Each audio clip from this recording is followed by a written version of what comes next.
thumbs up in the chat. Perfect.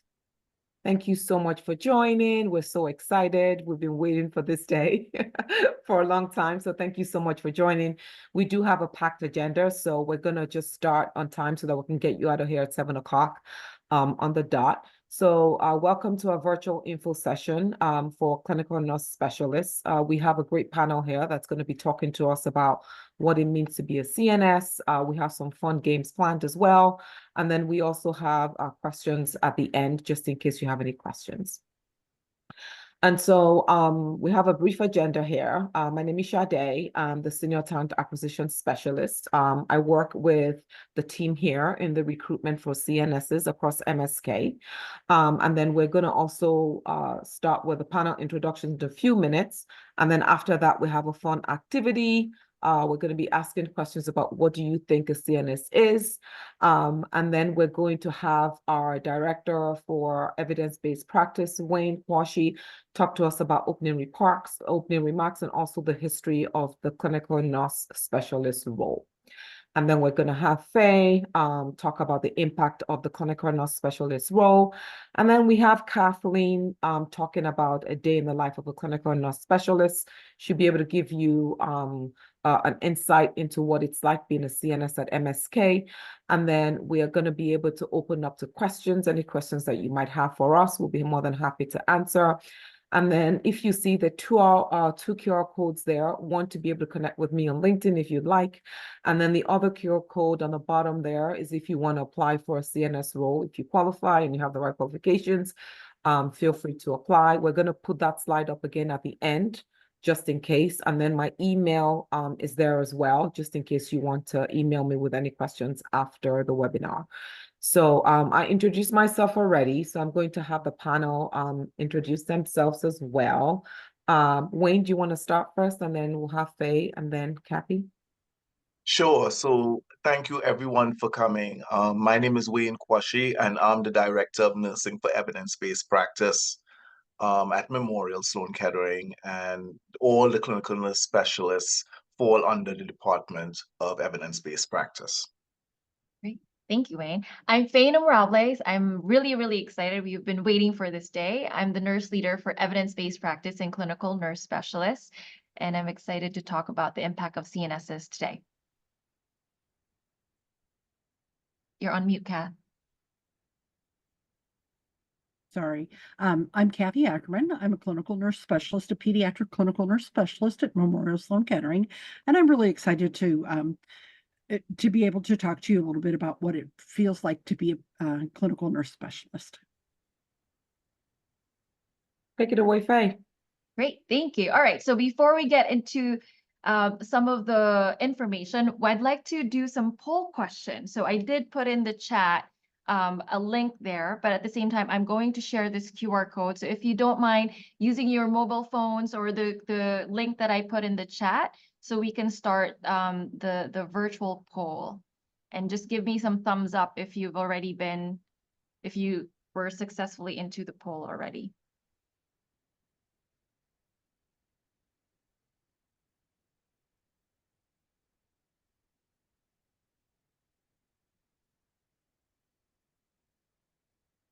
Were you guys able to get to it? Okay, perfect. All right. This is my first time doing this, so let's see how it works. So I'd like to learn more about you. Let's start this. So which city are you joining from today? You can start typing in. And just remember, the link is also on your chat. New York City, Poughkeepsie, San Francisco, welcome. New York. Newark, welcome. I see one more is typing.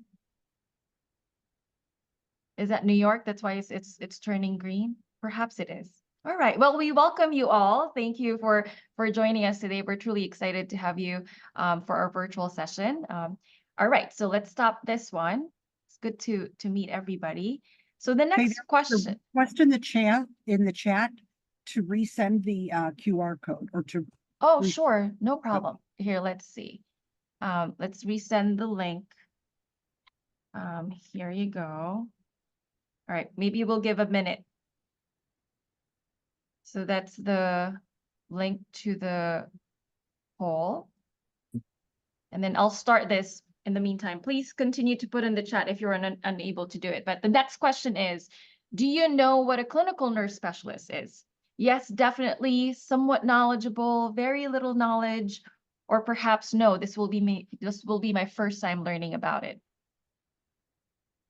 So we have 11 votes in, 14 votes in. Oh, I like this job now, Shade. I want to be a game It's master. exciting. You'd be great at it too. Yes. Okay. So it looks like we have 14 votes, 15 votes. So it looks like majority has a somewhat knowledge about what a clinical nurse specialist is. So that's great. I think some of you has a very strong yes, definitely, which is also great. And the very little to know, you will learn more, rest assured, after this virtual info session, more about what we do as clinical nurse specialists. So thank you for answering this question. And then our last one. This one, I'm truly just interested in a scale of 1 to 10. How interested are you in becoming a clinical nurse specialist? Oh, wait, hold on. This is not, let me put the ratings actually. Did that go? Oh, wait, hold on. Let me.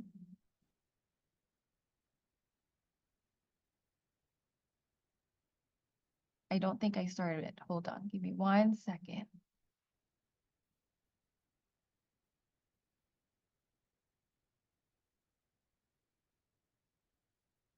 Did I stop sharing my screen? Yeah, you stop. Okay, hold on. Sorry. Okay.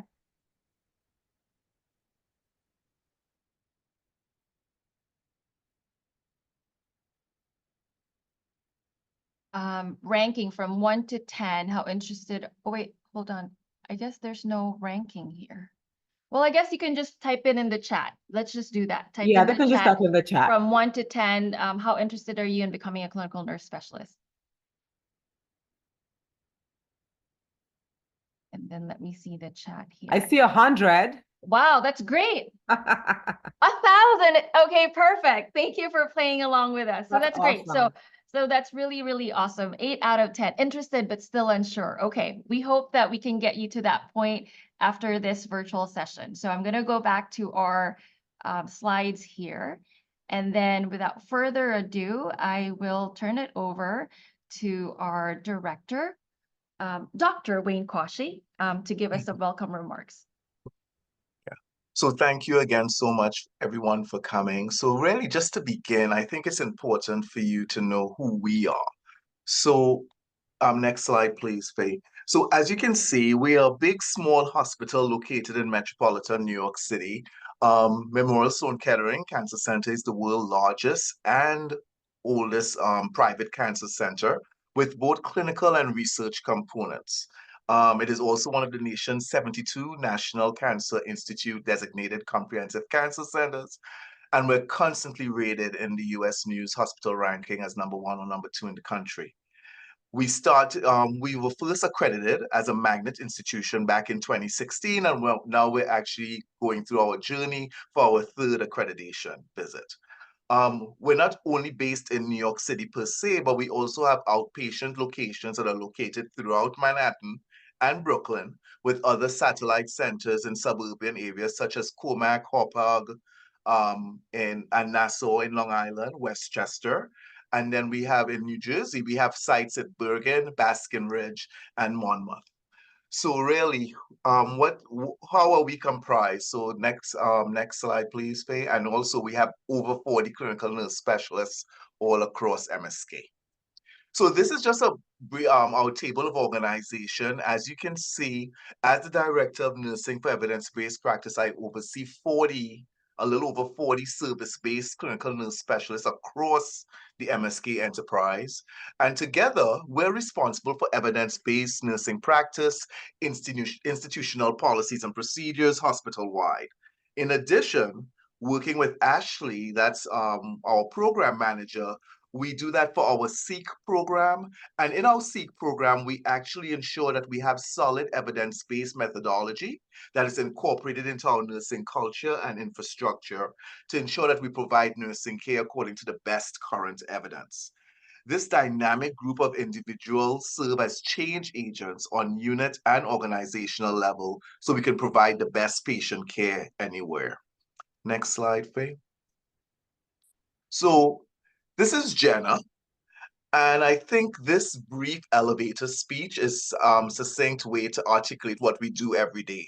So Jenna is one of our clinical nurse specialists at night. And really, a clinical nurse specialist is an advanced practice registered nurse prepared by a master's, doctoral, or postgraduate certificate level CNS program. The CNS improves outcomes by providing direct patient care, leading evidence-based practice, optimizing organizational systems, and advancing nursing practice. So sometimes, a lot of times as clinical nurse specialists, when people say, well, what do you do? And you say, oh, I'm a clinical nurse specialist. And then they say, well, what's that? And then we kind of get into that space of we're trying to explain it, but we still can't get it all out. So this is really a nice elevator speech that you can use. And it was developed by our National Association of Clinical Nurse Specialists, really to demonstrate what we do in a nice, succinct way. But how did all this begin? Next slide. How did all this begin? So back in the 1940s and 1950s, there was a definitive need for nurses with specialized knowledge and skills. In 1942, Frances Reiter, one of the first nurses to be a researcher, coined the term nurse clinician. In 1954, Hildegard Peplau, regarded really as the founder of the CNS role, described the CNS as a model of expertness. She developed the first master's program at Rutgers University and developed the first CNS examination, actually, in psychiatric and mental health nursing. In 1963, there was an advent of the nurse practitioner role. And at that time, there was an expansion for CNS education and providing the impetus for advanced clinical nursing. The 1970s and 1980s was really a time of role confusion and clarification of the CNS role, which led to the early to mid 1990s, where there were attempts to try to blend the nurse practitioner and the clinical nurse specialist role due to the closing of many clinical nurse specialist programs and budget cuts in the healthcare industry. This blending of the role was perceived to be more desirable, but it was clear that the roles were very different. Over time, the CNS role went through many changes until in 1998, the National Association of Clinical Nurse Specialists issued a statement on the clinical nurse specialist practice and education. Next slide. So what is our history of clinical nurse specialists at MSK? We have a long history. So back in 1982, we incorporated the nurse clinician level into our clinical ladder with a subsequent change to the CNS in 1998, coinciding, of course, with NACNS's statement on CNS practice and education.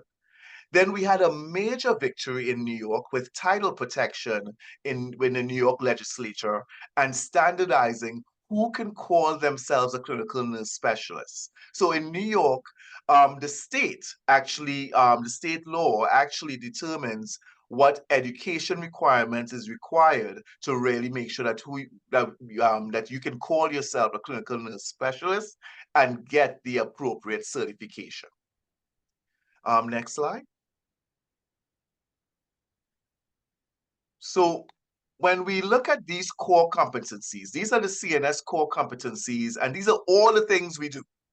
And these competencies really illustrate how consistent across all specialties and really highlight who we are as advanced practice nurses. As CNSs, we are trained in all spheres of patient direct care, nursing practice, organizations, and systems. Direct care is the largest and all-encompassing. So it is important that with all our activities, we view these spheres as they interact, impact, and enhance each other as we demonstrate our role. Hence, we need to be increasingly nimble as we switch gears between patient, healthcare system, and community when we actualize our roles and show its value. Next slide. So what is our current state? I gave you the history, I gave you all this stuff. So what's our current state? There are over 89,000 clinical nurse specialists in the US currently. This was based on our census back in 2021, 2022. However, about 21, one of the things we did when they did the NACNS census, they did ask the group, how many of you all intend to retire in the next 5 years? And we had 29%, or at least 1/3, said they were planning to. So there is an opportunity. So there are job prospects out there. And I think it's really great as an opportunity that we really need to jump in. If you're really thinking about being a clinical nurse specialist, really jumping in and taking that plunge and really going through the process. Next slide. So these are the faces. This is our CNS team at MSK.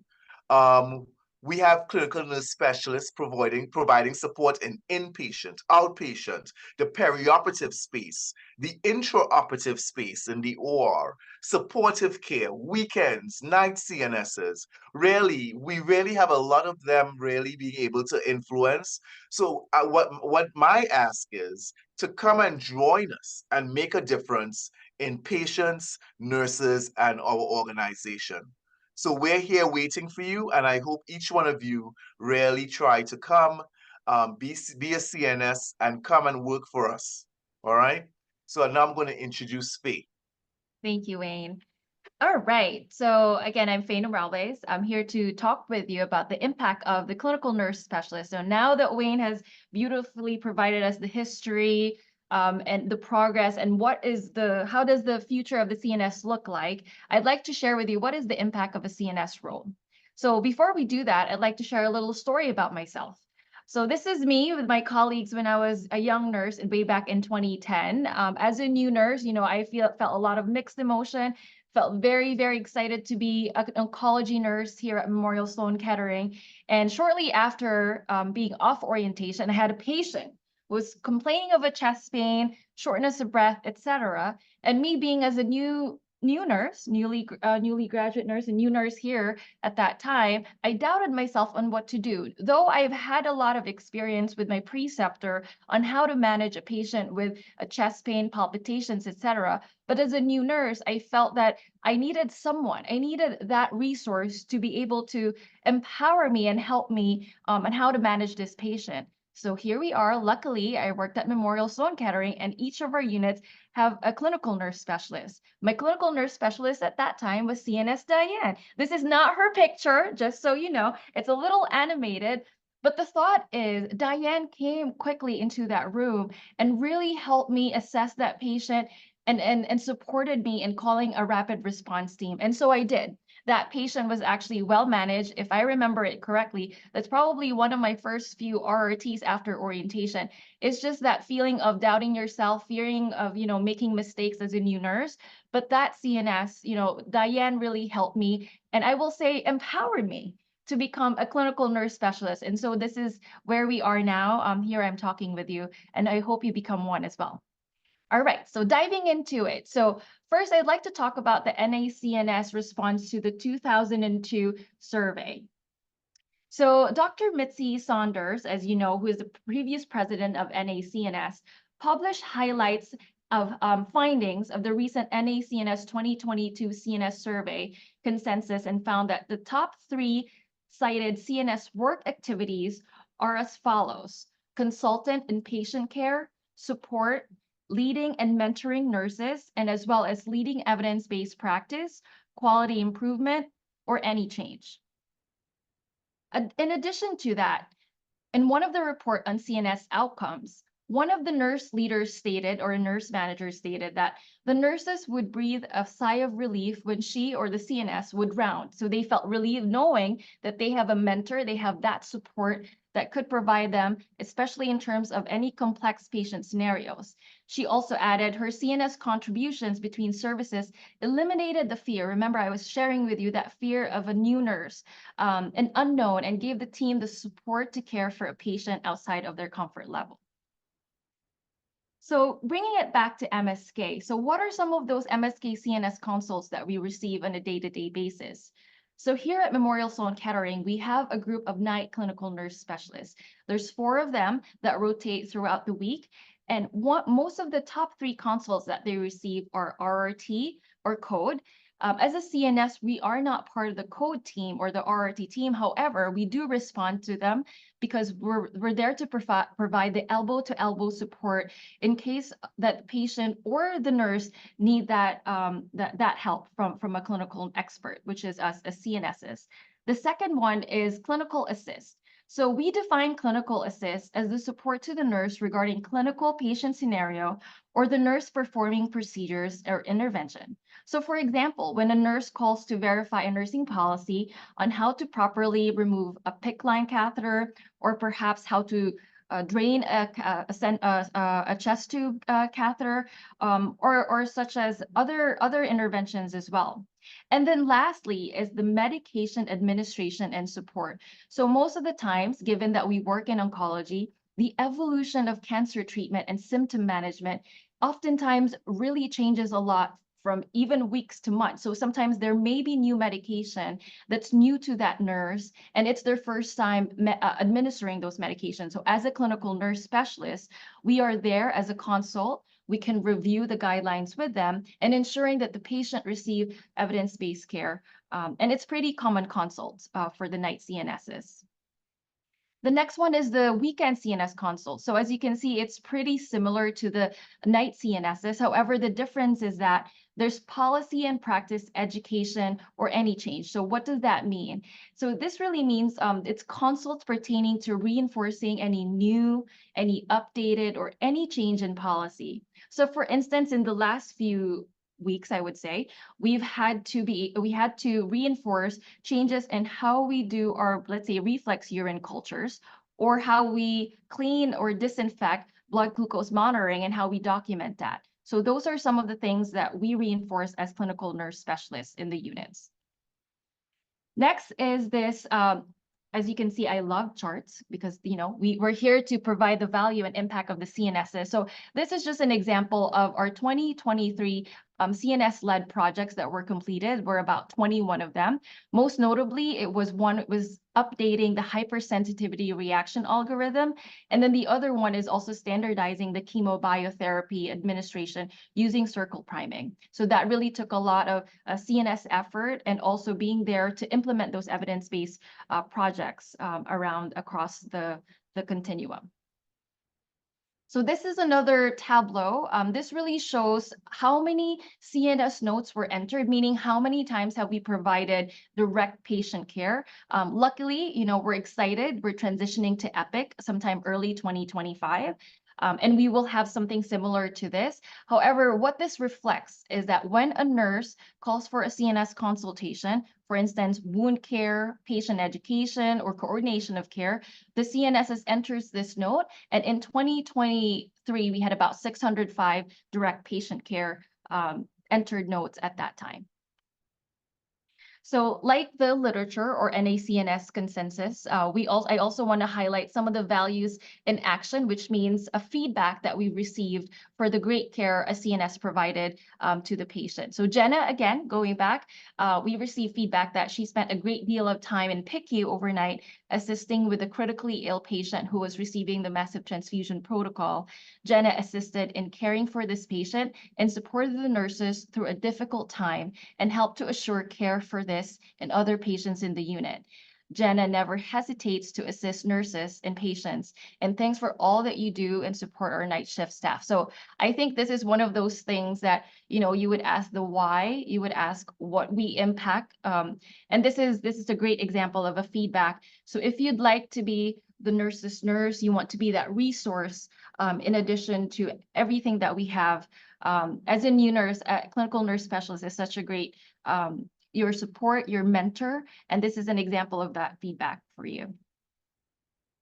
All right, so delving into closely about return on investment, right? So as a clinical nurse specialist, it is critical that we also measure our return on investment. So for instance, as a CNS, so addressing CAUTI with an external female catheter. So CAUTI is catheter-associated urinary tract infection. So there was a CNS-led initiative where they introduced the use of female catheters. So as you know, if there is an infection related when the patient is hospitalized, it's not reimbursed. And so this group of CNSs introduced external female catheters, and they used about 1,100 of them in unique patients. And approximately 90% of external female catheter was used to avoid indwelling urinary catheters. So what's the return of investment as what we were talking about? So each patient, when we prevent CAUTI, it's about 13,000. So if you multiply that, this group of CNSs avoided about $16 million for the organization. So that's why it's critical to have CNSs like our team to be able to help either avoid costs for the hospital and at the same time really improve patient outcomes. Another example is this implementation of heparin implanted access device. So this is another project that was CNS-led. Prior to this, we used heparin in flushing our implanted device. And so they found in the literature that, you know what, normal saline is just as good and effective. And so we changed our practice and they found that there was about $67,000 saved annually by removing heparin from our routine use when we are managing our implanted device. So that's another great example of a CNS-led project and how we impact patient care. Another one, which is near and dear to my heart, is about penicillin allergy testing. So I don't know if you know this, but the most commonly reported allergy across the country is penicillin. So one of you, I would say, probably has a penicillin allergy in this call. However, evidence shows there's really less than 1% of those who are reporting penicillin allergy are truly allergic to it. So this is exactly the nurse-driven program that we've implemented in the outpatient setting. So primarily it was implemented in bone marrow transplant. So in this case, we wrote about 74 patients who proceeded to the penicillin allergy testing. We tested all of them and found out that 97% of those patients are completely not allergic to penicillin. So really aligning with evidence that really less than 1% of them are truly allergic. So what's the return of investment there? So most of our patients, when they go through stem cell transplant, they eventually would develop neutropenic fever. And one of the gold standard treatment is called Zosyn or piperacillin, which is a penicillin. So if they're now deemed not truly allergic to penicillin, they could receive that Zosyn or piperacillin, which is actually a cheaper drug compared to aztreonam. So as you can see here, the reduction in aztreonam use resulted in about 24,000 when accounting for the difference between the total dosages pre and post implementation of penicillin allergy. So like I mentioned, this was just a small cohort of patients, and now it has expanded to hundreds and hundreds of patients. So this is another example of a CNS-led project. And then this one is about reducing pressure injury. This received a lot of kudos in the last few months. Kizzy Charles, who is our OR clinical nurse specialist, and Beatrice for Lizzie, who is our wound care ostomy clinical nurse specialist, was able to publish their work in how to reduce pressure injuries in the OR. So what they found is that with certain procedures, if it's more than, let's say, 4 hours and with a certain BMI, it's important that they utilize a prophylactic dressing. And so using that, what they actually found out is they reduce the occurrence of pressure injury in the OR or OR-related pressure injury with about 50%. So that's a total cost avoidance of about $80,000. So really a lot of great impact, a lot of great contributions as CNS. And this is just another example. I could go on and on, as you can imagine, with a lot of our impact as CNSs. This is just really about our oncology outpatient CNSs. We're in a lot of different committees. We do also provide patient care. We standardize practice and policies. And, Kathy Ackerman is going to talk to you about that and granular in just a little bit, but these are just some examples of what our contributions are. We have a lot of publications in 2023. Here at MSK, we value professional development. And so if you are very passionate about representing or providing your or disseminating your work, you can go through different organizations such as NACNS, AORN, Magnet, or even our internal EBP conference. So we do dedicate and provide you that opportunity to be able to showcase all the work that you've done, either in a poster or podium presentation. So do you need to wait to become a clinical nurse specialist before joining our team? So the answer is no. We have a CNS fellowship program that we have implemented. So what is our CNS fellowship program? So these are CNS students, so you would need to be part of a CNS program. So who is 6 to 12 months of graduation from a registered CNS program. So you would also need to have about 3+ years of related experience and a New York or New Jersey license. So what is a fellowship program? So it's about 16 to 20 weeks of fellowship in the area of expertise under your mentorship.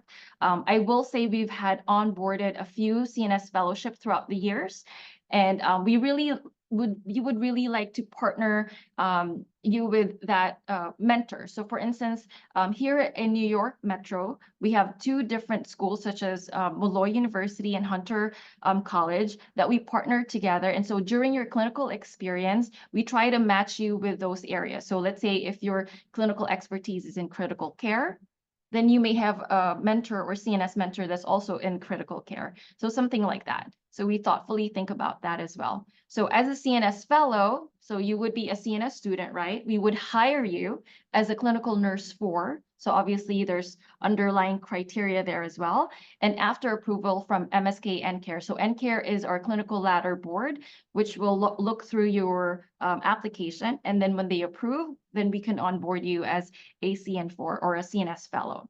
So after onboarding, we upgrade you to a CNS position after you obtain your license and obviously successfully completing your fellowship program. So we can talk through more about CNS fellowship, but we're really excited that we do offer this to our CNS students. So if this is something of interest to you, please reach out to us. So I hope I convince you at this point, but I'm going to turn it to Kathy Ackerman to talk to you about a day in the life of a clinical nurse specialist.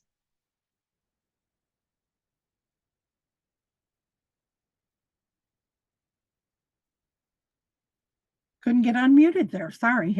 I'm never at a loss for words. So I just wanted to talk about what my day consists of and what challenge and reward, the challenges and rewards that every day brings. So you can go to the next slide, please.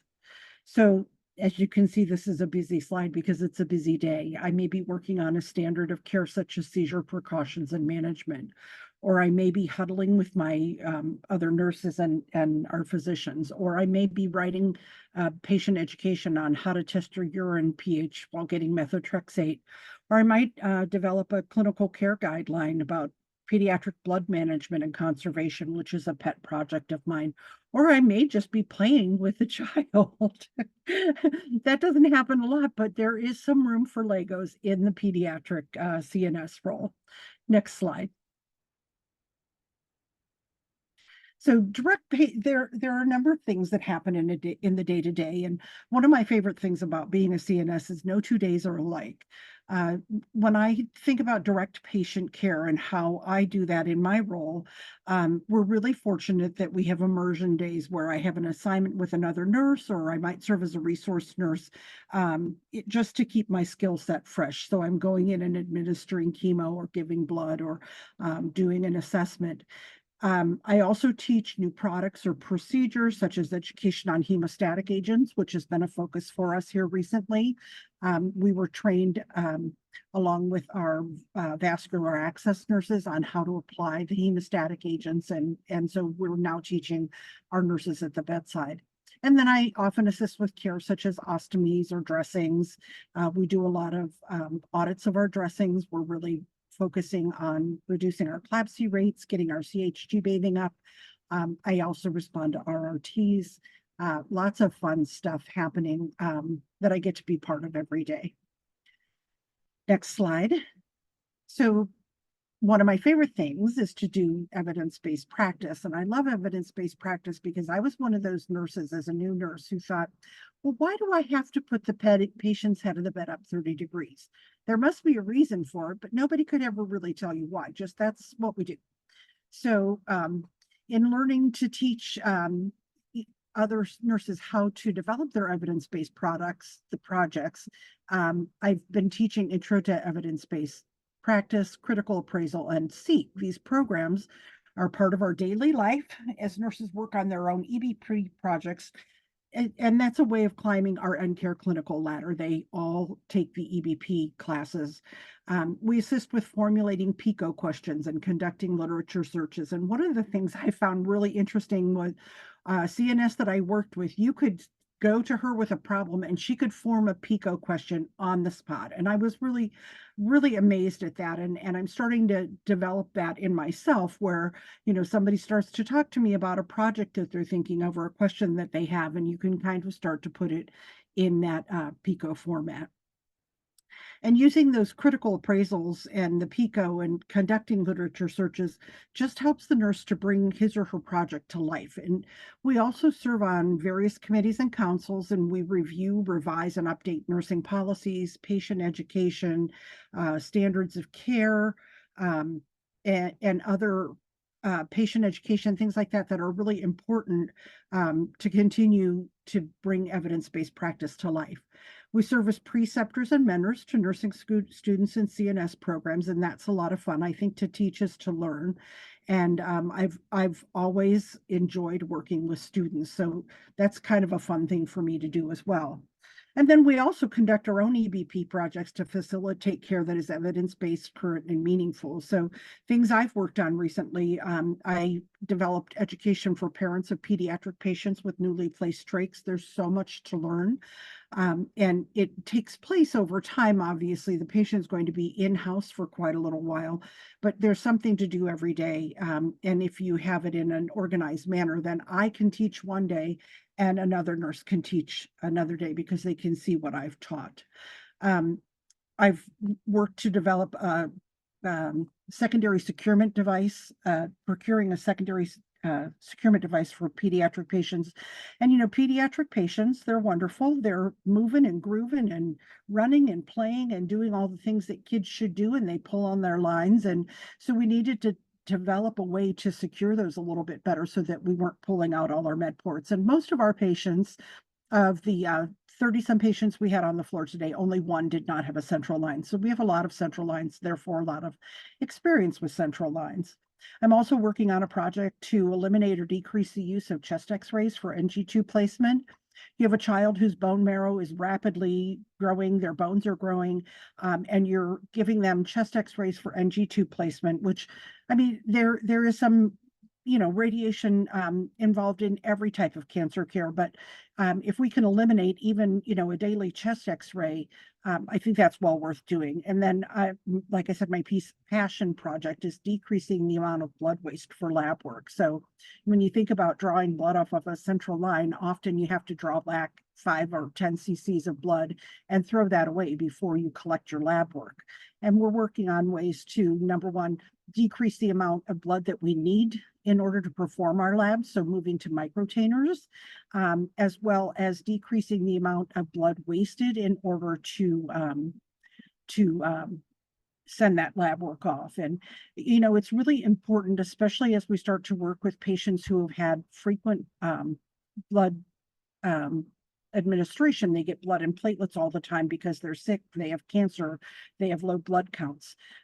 Or perhaps they're a patient who has sickle cell anemia and they've gotten many blood transfusions over their lifetime. So it's really important to be able to decrease the amount of blood from other people that our patients are receiving so that they don't develop antibodies to the blood. And if you've ever had a really sick sickle cell patient, it can take hours and hours to cross-match their blood because they do have so many antibodies formed. So those are my passion projects and things that I've been able to, dedicate my time to with the support of Faye and Wayne, and make some of the patient care that much better for our patients. Next slide.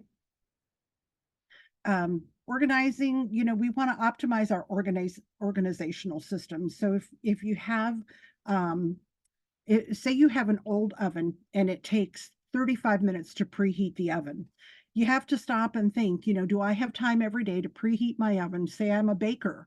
Do I want to spend that time?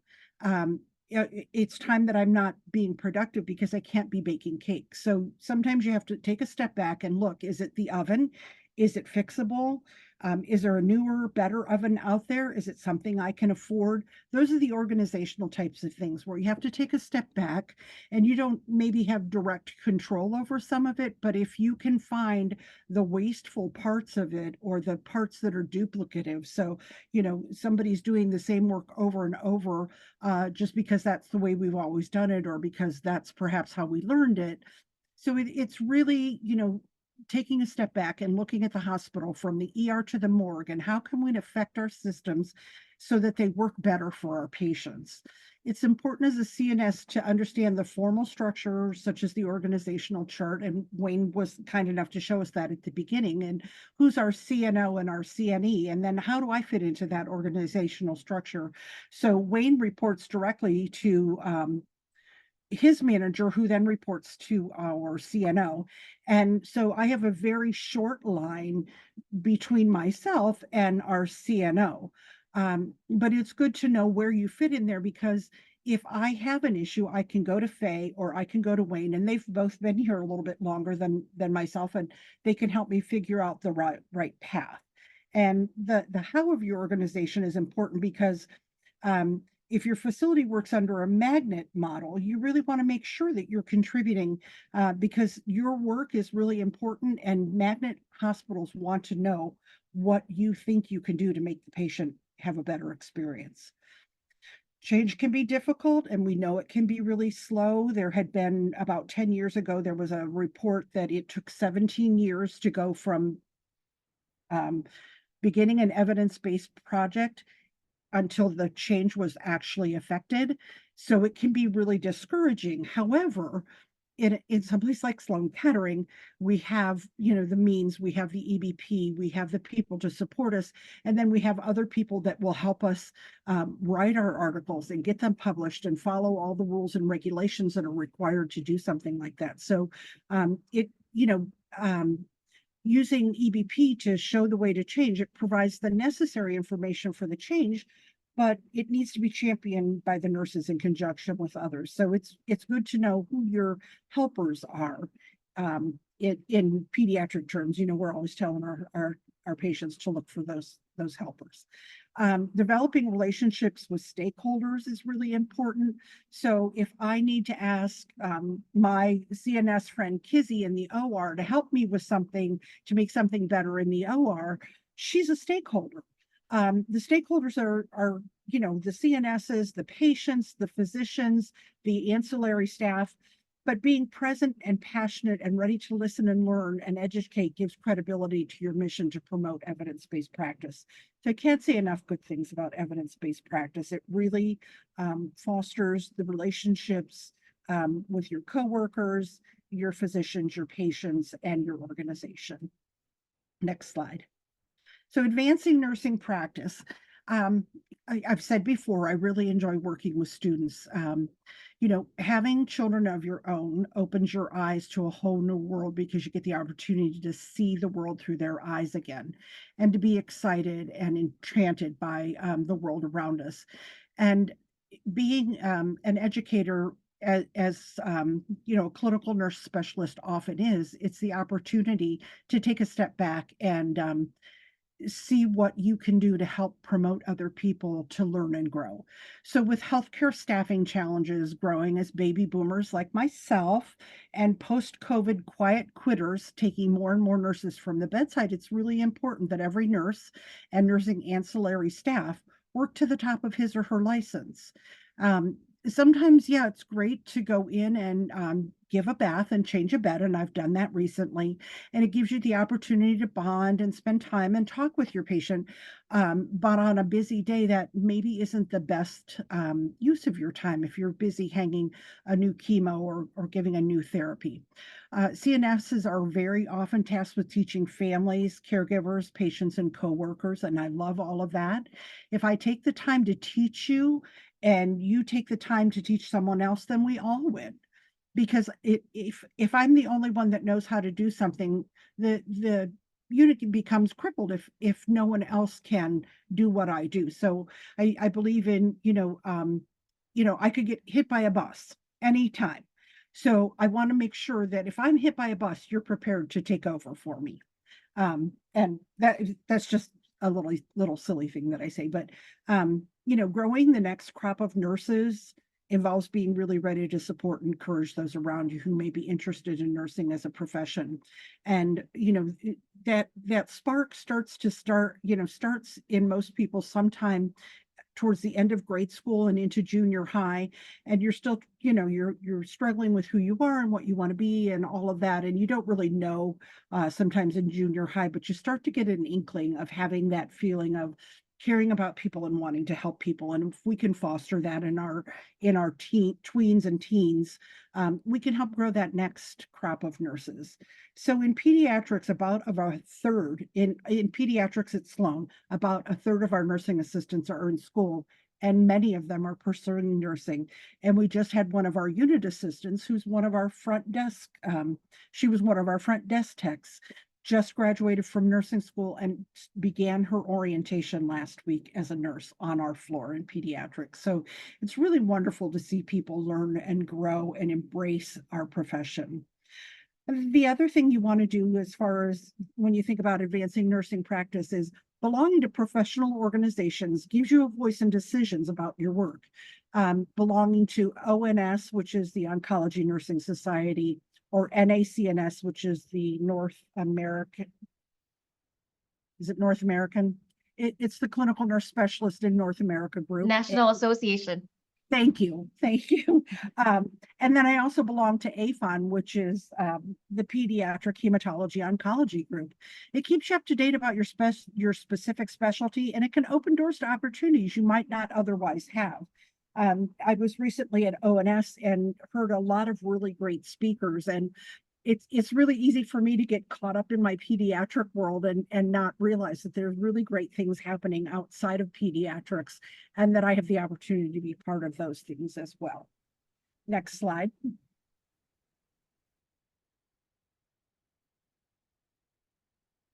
So I wanted to share some resources. The National Association of Clinical Nurse Specialists has a really nice little short thing on what is a CNS, and it tells you a lot about what we do on a day-to-day basis. And then, of course, you have our contacts there. Faye, who is my nurse leader, myself, the pediatric CNS, and then Shade, our HR liaison, our wonderful Shade, who does everything for us, helps us figure out how to get from point A to point B and get people hired. So I also wanted to just share a little bit about what I love most about being a pediatric CNS. And I've been a pediatric nurse since 1986, so 37 years, and I've worked in pediatric critical care. I floated a little bit. I worked in hematology oncology. I worked in the recovery room. I worked in pediatric cardiology and the cath lab. And every opportunity I've had as a pediatric nurse has turned into something wonderful. I've made great friends. I've met great people. I've taken care of some of the most wonderful children who are really my heroes. And to work with children is just, it's a blessing for me. So I was working in intensive care, and clinical nurse specialist was working with one of our surgeons, and I was just so in awe of all that she knew, and all that she was, willing to share with us so that we could take the best care of our surgery patients.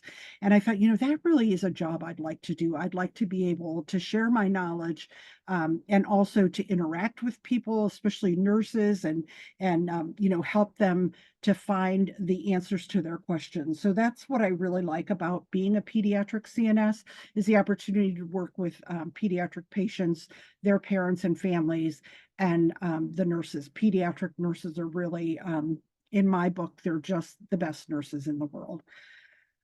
Why I like MSK. So I have worked at 3 other hospitals. I've been at MSK for about 5 years, and the thing that still surprises me, I'm an Ohio girl. So I grew up in that Midwest, Akron, Ohio. And I've always loved the nurses that I've worked with, but I have never seen the quality of nursing care that I see at MSK every day. And it starts with the thought that no one is left behind. If I need a hand, all I have to do is say, can I? And before I've even expressed what it is I need, somebody's getting up out of their seat to help me. Nobody is ever alone. They don't believe in that. That's not our philosophy. We're all in this together. And whatever a patient needs, or whatever a nurse or a coworker needs, we're there to support that. I've also, the other reason I love MSK is they really believe in the mission of evidence-based practice, and expanding that to wherever it can go through, going to conferences, presenting, writing articles, being on review boards, extending ourselves into the community. And we do participate in community events and things too. The food bank, or we have our own food bank for our patients who might be in need.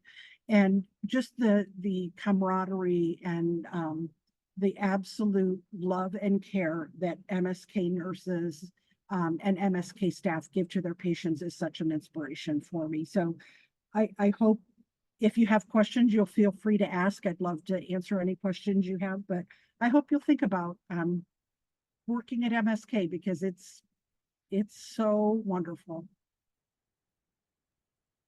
Thank you so much, Kathy. Now I want to become a CNS, but I think it's too late for me. Never too late, but you know what I mean. It's never too late. That's right. But thank you so much. That was amazing. Thank you so much. We only have a few minutes left, but I want to give our attendees an opportunity to be able to ask the panel questions that they might have. And, it's okay if you don't have time to do that today. You do have my email. You can always reach out to me. You can connect with me on LinkedIn. And I'll be more than happy to answer any of those questions or send it to the panel. But if you have any questions, you can put it in the chat, and we'll be able to answer any of those questions. We have a few more minutes. So one of the questions is, what is the biggest challenge in your job? So I can take that. I think one of the biggest challenge, like what Wayne has shared earlier, is really explaining what we do. I do think, as a clinical nurse specialist belonging in a large team at MSK, I think I'm fortunate enough that CNSs at MSK is really well respected. The credibility of the role has well been established way before I even started working there as a nurse. So I think that's half the battle. But you will see there's a lot of newer clinicians, new APPs, even new nurses. You have to explain what you do. So that elevator speech is really critical, and it's important to sort of like even memorize that a little bit, because they will ask you what you do. And I think sometimes in order for them to fully understand it, is to actualize the role and include them in what you do. So I think that's the best teacher there. But it is really the ambiguity, or I would say not a lot of people know what we do as clinical nurse specialists. But in terms of the job itself, I will say sometimes, because we're change agents, right? Not everybody likes change. And so part of maybe a big challenge is, how do you get those people, such as your nurses, the patients, to buy into that change? So it takes a lot of those advanced clinical expertise, knowledge, and skills, and also really to be that strong champion that this is evidence-based practice and this is how we can improve patient outcomes. And that could be a challenge too when you're implementing a project. The next question I'll take, it says, I'm from out of state. Do you consider hiring out of New York area? Yes, we do. It would depend on, so if you have your New York State license or New Jersey license, but absolutely we do hire out of New York. Next question, I'm a new grad RN and would like to know how CNSs support new grad RNs. I can go ahead and take that question because I support a lot of new grads. So I make sure that they feel welcome on the unit. I spend time going over their assignments and what they're doing, you know, as far as helping them plan their day, or if they have a new procedure to perform and their preceptor is busy, I can step in and help them access a med port, or and then I try to, you know, find out what you're interested in and share articles with you if you're, you know, if you're into that. I read all the time, so I always have a handy dandy supply of articles. But I also just try to be there, you know, let's have some coffee, let's just talk. How are you doing? What are you struggling with? I try to counsel people if they're going to night shift to make sure that they're protecting themselves and that they don't have to take their phone to bed. But, you know, just the things that I've learned that have been beneficial to me as a new nurse, I try to pass on. Yeah, thank you, Kathy. The next question, how do you know of any bridge program from MSN in nursing education to CNS, or if some of my previous credits will count? So I can take that. Right now in New York State, we do have a few programs. There is one program, Malloy. Malloy actually offers a post-certificate program if you already have a master's, and it's all online, and I believe it takes about a year to get it done. So that's one place. We also know about I want to see this is not DeVry, right? It's Mercy. Mercy, And the one in Detroit. Detroit, right? In Detroit, there's Mercy in Detroit. They also have an online program as well that is post, but you have to have a master's degree already, but post, and they also offer an ability for you to become a clinical nurse specialist. Just I'm looking at the Q&A just to remember that we are, as you saw that Kathy's from Ohio, we have other CNSs that originally were in other states and came to New York. As the thing is that when you're coming as a CNS from another state to come to New York, you just have to ensure that you meet the criteria that is established, because you know in New York State we have title protection.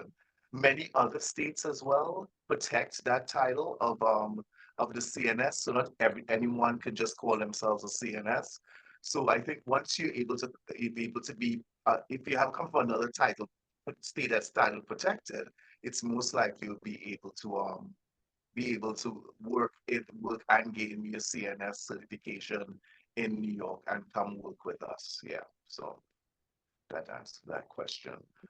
And then thank you, Wayne. We have a few minutes, so I'm just going to take the next one. How can I apply in the CNS training program? I'll complete my MSN next spring. You can check on our website and apply that way, or you can email me your resume and we can connect. I can even schedule a call with you to go through what the process looks like. I'm going to put my email in the chat as well again, but you can always email me. You can connect with me via LinkedIn as well. And then one last question. We have a minute left. Understanding that this is a master's prepared program, would someone with a master's in leadership and management qualify for a CNS position? It sounds like this is an educator role. What is the difference? Very good question. So just to keep in mind, at Memorial, we have nurse educators. We don't call them nurse educators. We call them nursing professional development specialists.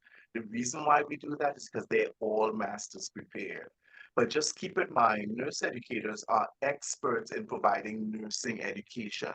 Part of their responsibilities is leading nursing onboarding, planning and delivering nursing education. Additionally, they do learning needs assessments, they document that and keep records of our professional development activities. As CNSs, however, we are different in the sense that we are officially advanced practice registered nurses. We're one of the traditional four, and we are clinical experts who support nurses at the bedside. We provide a real-time resource in addressing complex nursing interventions that Kathy indicated. A lot of hospitals sometimes say we're one and the same, but we're really, really not, because we really can provide direct care.